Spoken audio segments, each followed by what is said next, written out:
ಪಾಯಸ ನಮ್ಮೂರಲ್ಲಿರೋರು ಇವತ್ತು ನನ್ಗೆ ಹೇಳಿದ್ರು, ಅವ್ರ ಮನೆ ಹತ್ರ ಮಾವಿನಕಾಯಿ ಇದೆ. ಅಂದರೆ ಆಲ್ಮೋಸ್ಟ್ ಎಲ್ಲ ಕೋತಿಗಳೆಲ್ಲ ಕಿತ್ತಾಕ್ಬಿಟ್ಟಿದೆ. ಸೊ ಇನ್ನೂ ಇರೋದು ಎಲ್ಲ ಕಿತ್ತಾಕ್ಬಿಡುತ್ತೆ ಅಂತೇಳ್ಬಿಟ್ಟು ಒಂದು ಸ್ವಲ್ಪ ಮಾವಿನಕಾಯಿ ಕಿತ್ಕೊಂಡು ಬರೋದಕ್ಕೆ ಹೇಳಿದರು ನನಗೆ. ಸೊ ಅದಕ್ಕೆ ನಾನು ಒಂದಷ್ಟು ಮಾವಿನಕಾಯಿ ಎಲ್ಲ ಕಿತ್ಕೊಂಡು ಬಂದೆ. ಈ ಸಲ ಸ್ವಲ್ಪ ಜಾಸ್ತಿನೇ ಉಪ್ಪಿನಕಾಯಿ ಹಾಕೋಣ ಅಂತ. ಸೊ ಯಾವಾಗಲೂ ಒಂದು ಸ್ವಲ್ಪನೇ ಹಾಕ್ಕೊತಾ ಇದ್ದೆ. ಸೊ ಅವಾಗ ಅವರು ಇವರು ಎಲ್ಲ ಕೇಳಿದ್ರೆ, ಅಂದರೆ ನನಗೆ ಮಾಡ್ಕೊಂಡಿರೋದ್ರಲ್ಲೇ ಕೊಟ್ಬಿಡ್ತಾ ಇದ್ದೆ. ಸೊ ನನಗೂ ಖಾಲಿ ಆಗ್ತಾಯಿತ್ತು. ಅದಕ್ಕೆ ಈ ಸಲ ಒಂದು ಸ್ವಲ್ಪ ಜಾಸ್ತಿ ಉಪ್ಪಿನಕಾಯಿ ಹಾಕೋಣ ಅಂತ ಹೇಳ್ಬಿಟ್ಟು ಅವ್ರ ಮನೆ ಹತ್ರ ಒಂದಷ್ಟು ಮಾವಿನಕಾಯಿ ಎಲ್ಲ ಕಿತ್ಕೊಂಡು ಬರೋಕ್ಕೆ ಹೋಗಿದ್ದೆ. ಅಂದರೆ ಇದು ತೋತಾಪರಿ ಮತ್ತು ಇನ್ನೊಂದು ಯಾವುದು, ನನಗೆ ಮಾವಿನಕಾಯ್ದು ಅಷ್ಟೊಂದು ವೇರಿಯಂಟ್ಸ್ ಎಲ್ಲ ಗೊತ್ತಾಗಲ್ಲ. ಅಂದರೆ ಸುಮ್ಮನೆ ಹಾಗೆ ಹಳ್ಳಿಯಲ್ಲಿ ಬೆಳೆದಿರುತ್ತಲ್ಲ, ಸೊ ಅದೊಂದು ಚಿಕ್ಕದು ಗುಂಡು ಮಾವಿನಕಾಯಿ.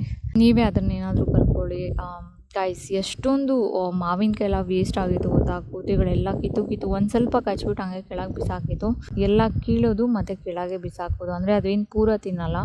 ಮೊದಲು ಇಷ್ಟೊಂದು ಕೋತಿಗಳಿರಲಿಲ್ಲ ಗಾಯ್ಸ್, ಕೋತಿಗಳೇ ಇರಲಿಲ್ಲ ನಮ್ಮೂರಲ್ಲಿ. ಆಮೇಲೆ ಎಲ್ಲ ಆ ಕಡೆ ಈ ಕಡೆ ಇರೋದೆಲ್ಲ ತೊಗೊಂಡ್ಬಂದು ನಮ್ಮ ಕಡೆ ಬಿಟ್ಟು ಇವಾಗ ಒಂದು 50ರಿಂದ 60 ಗ್ರೂಪ್ ಕೋತಿಗಳಿದ್ದಾವೆ. ಜಸ್ಟ್ ಇಮ್ಯಾಜಿನ್ ಮಾಡ್ಕೊಳ್ಳಿ, ಎಷ್ಟೊಂದು ಕಷ್ಟ ಅಷ್ಟೊಂದೆಲ್ಲ ಕೋತಿಗಳಿದ್ರೆ ಅಂತ.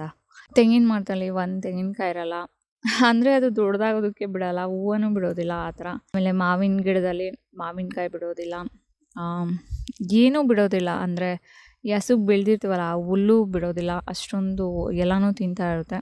ಸೊ ಅದಕ್ಕೆ ಅದು ಏನೂ ಬಿಡೋದಿಲ್ಲ ಅಂತೇಳ್ಬಿಟ್ಟು ನನ್ನ ನೇಬರ್ಸು ಕೋತಿಗಳೆಲ್ಲ ಕಿತ್ತಾಕೋಷ್ಟ್ರೊಳಗಡೆ ನನಗೆ ಒಂದಷ್ಟು ಮಾವಿನಕಾಯಿ ಎಲ್ಲ ಕಿತ್ಕೊಂಡು ಹೋಗು ಅಂತ ಹೇಳಿದ್ರು.